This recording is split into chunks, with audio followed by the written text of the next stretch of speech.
Hello everyone. Hello everyone. Wow. Welcome to my vlog. Welcome to my guys.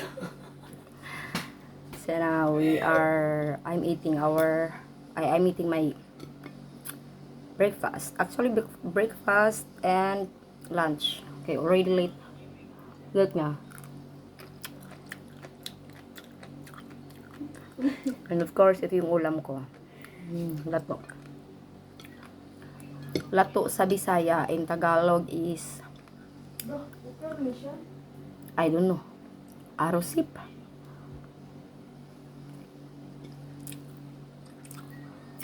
Sige doon ga. Sige doon. May guys. Ayaw ga, baga.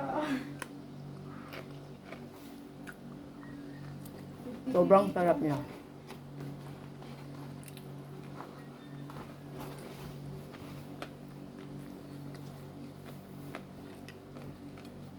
So, ito yung rice ko. At ito naman yung ulam ko. Actually, bawal ako nito dahil may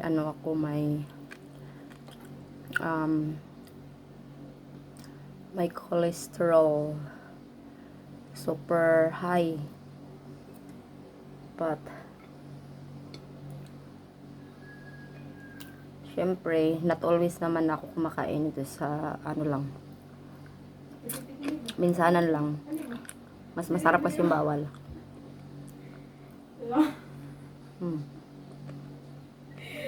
With suka.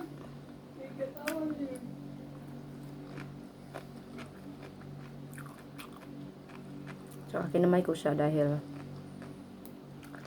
masarap kumain pag nakakamay.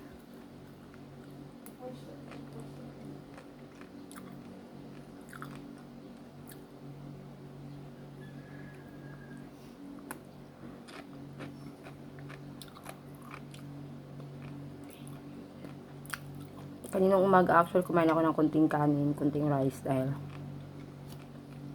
uminom ako ng gamot.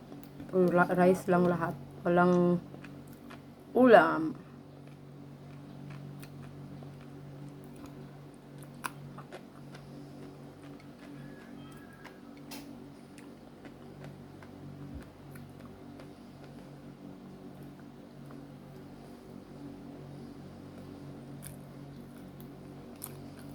Yung ganun kinakain ko, sarap siya. Masarap siya.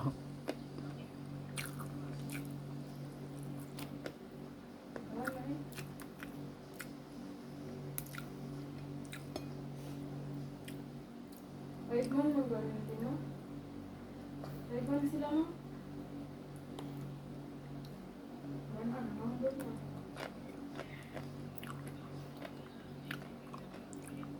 Sige, padayon.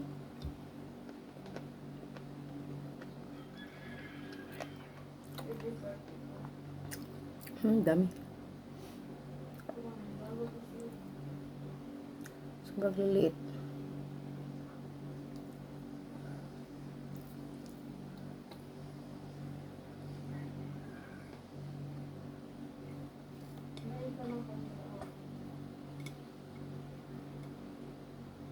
Sobrang sarap niya. Tsaka, bigay lang to ng kapitbahay namin. Dahil nagki-crave ako nito sa kasi pag namili ko nito sa palengke, sobrang niya, lambot niya. Hindi siya fresh. Pero ito, since yung kapitbahay namin dito, yung lugar nila is Kalawisan, so madami daw arosip doon sa Kalawisan. So, and mostly sa mga tao daw doon is tinatapon lang nila to, hindi nila kinakain. So yun, nagpamaksim siya. Mga mag-anak niya doon, tapos binigyan niya kami. Sobrang dami.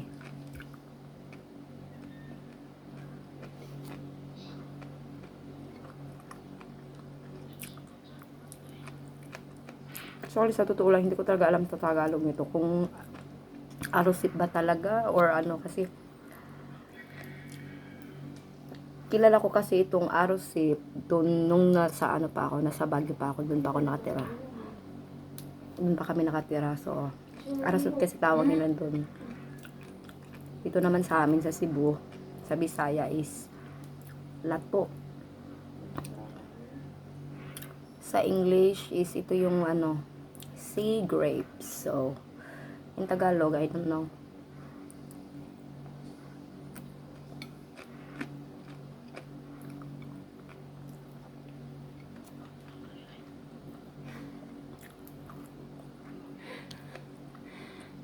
Inatuon.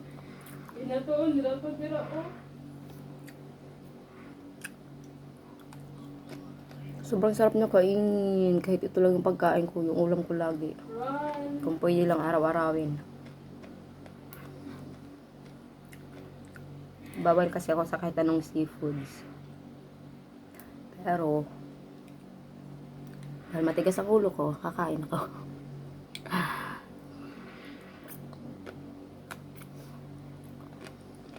Medyo pa naman. Actually, bago ko lang nalaman na may ano pala ako. Yung cholesterol ko is sobrang taas niya. Tapos, sobrang taas din ng uric acid ko. Dati kasi wala akong pagkalas sa mga kinakain ko. Tapos mahilig pa ako sa chicharon. Yung balat ng baboy. At saka balat ng manok. Ngayon ko lang nalaman na magpo 40 years old na ako. Pag tumanda ka na talaga, ano, lumalabas na yung mga mahiwagang sakit.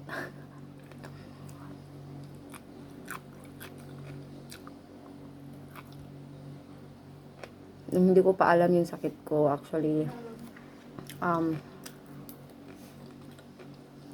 magpapataba ako, uminom ako ng vitamins, lagi kumakain ng madami. Kaya yung tumaba-taba ako. So, nalaman ko may sakit ako, bawal ako, ang daming pagkain na bawal sa akin. So, yun nga. Hindi ko muna kinakain yung mga bawal. Tapos yun, yung timbang ko, instead nagiging 42 kilos na siya, bumalik ulit siya ng 38 kilos. Actually, yung kilo ko dati is, yung bigat ko dati is 36 lang. Sobrang payat ko.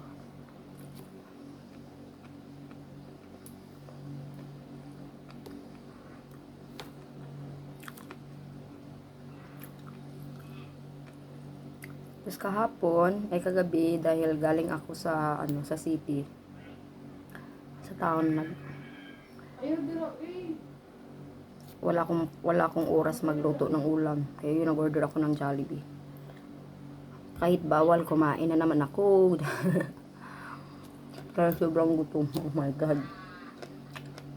Ayaw pag tabangan. Pero okay lang dahil uminom na ako ng, ano, after ko kumain noon, uminom ako ng gamot. Anak ko nimo. Ay nalagad to. Minsan kasi pag ano yung, kung ano yung bawal, yun ang masarap yun. Galing yung kanina yan. Yung pinaplano ko dati na ano ako, yung mga gusto ko sanang gawin sa YouTube ko is mukbang. Pero dahil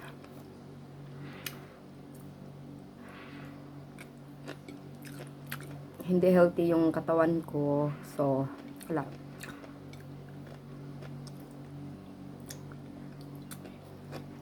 Baka matigok ako bigla. Sabi pa naman ng doktor ko, yung ano daw, yung high blood cholesterol is a silent killer. So, yung malala pa dahil yung heart ko nagkaroon na ng ano, bad cholesterol. Binalot na siya ng bad cholesterol. So, hindi ako pwedeng mas stress, sabi ng doktor, dahil may possibility na atakihin ako bigla sa puso or mas stroke. Simba ko. So, inapon na ako sa kanin. Ito muna kainin ko.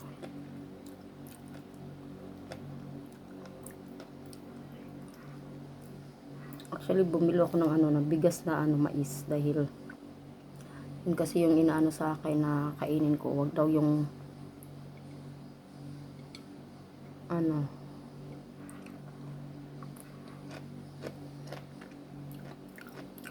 hindi bigas, dahil ay hindi corn,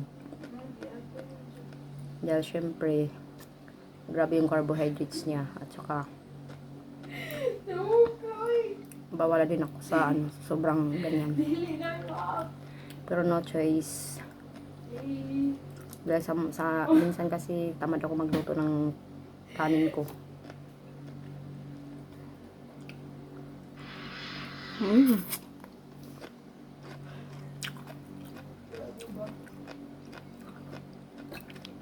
Sobrang sarap talaga niya.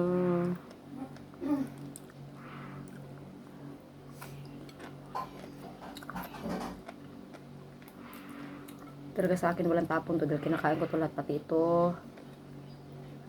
Tinatanggal ko lang yung niya, may mga parang ugat-ugat niya, gamot. na may party pala.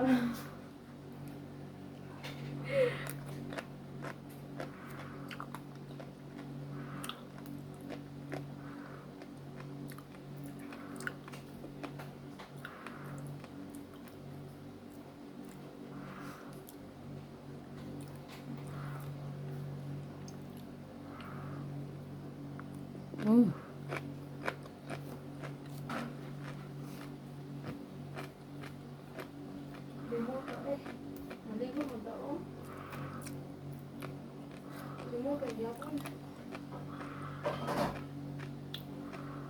Isod niya balik ang baboy sa rete. Ay lang, luto na to niya. Panihapon. Sa'yo pa man. Dibutakan mo ng tubig. Wala, bulangan ba? Butangan pa, di mabaho.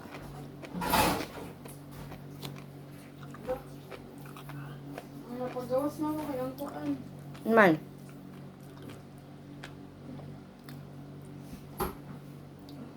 Kung ibalik mo sana. Ibalik mo isa. Yung baboy kay kanina ay. Kaya na?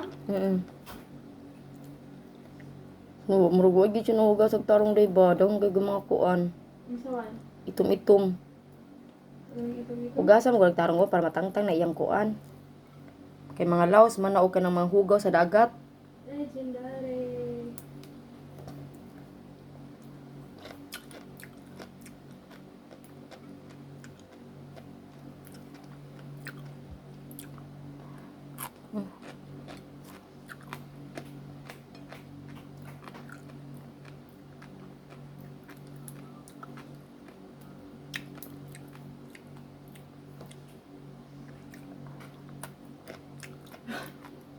Barat mo. Thank you, God.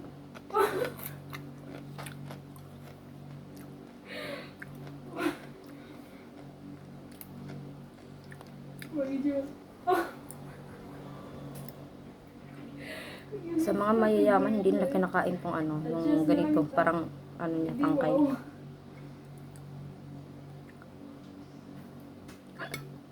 Ano sa dito? Ha?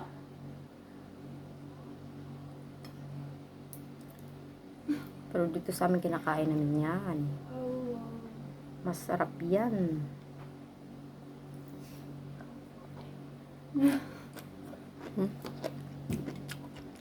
No, yun is ano.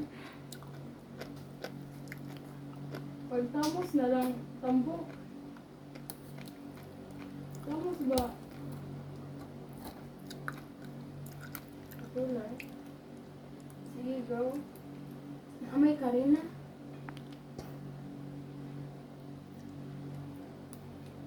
Kapila ni mo hugas si May. Katulo. Pag-sure ko no. Lagi. Wala pa siya hugaw gid ay dang tubig niya oh. Nag-video na ba ka na? Lagi. Katulo, lagi, promise. Sige tukon tani ha. Wala, bitokon. Bago mag yun ang kinuha. Bisan bagong kinuha, hugasan niya nagtarong kay lain man ko na sa kuan ko na mga bulati. Iyo kaluod. Ha? Pag sa kuan man ko ganyan na pa ng mga bulati, dapat man hugasan tarong. Aw. O sa sila gitanong di ay. Sa dagat, nagtugas sa dagat limpyo po na. Labi nagikuha ra ni sa daplin ako giahak na ginana nang libang mga tao ara. One agad. Dili na ta mga kumana. Hugasan ka tarong. O may hugasan nimong tarong nga nabisi ka na imong duwa diha. Kisa may kaduwa nimo ba? Amigo, lagi na ako. Wala ni trabaho? Wala. Ni nag-angin-angin ka. Di ba ako? Di ba? Oh, ma'am.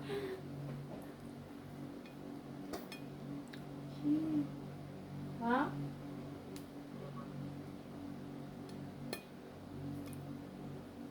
Yee! Oh, dira ako. Grabe ba?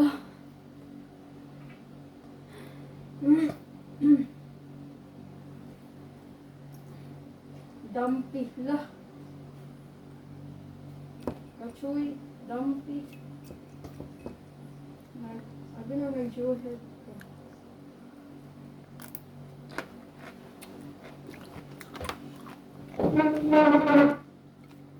Hugasan niyo utro may ha. Oo, ang gari na. Ining ka ng kuwan, oh. May. May tanong ako, pwede mo gawa. Awa. Awa.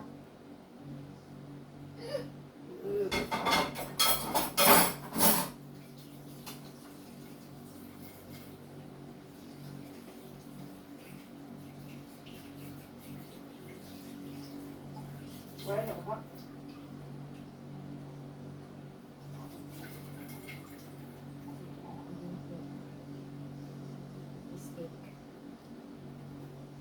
Lamya ko, ikaw sa may ka. Nga. Wala ko ganahe, kaya hindi ko ganang kuan.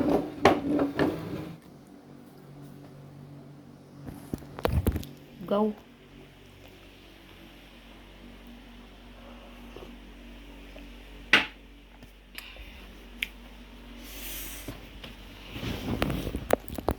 So everyone, just until here because I need to write something. Bye bye everyone.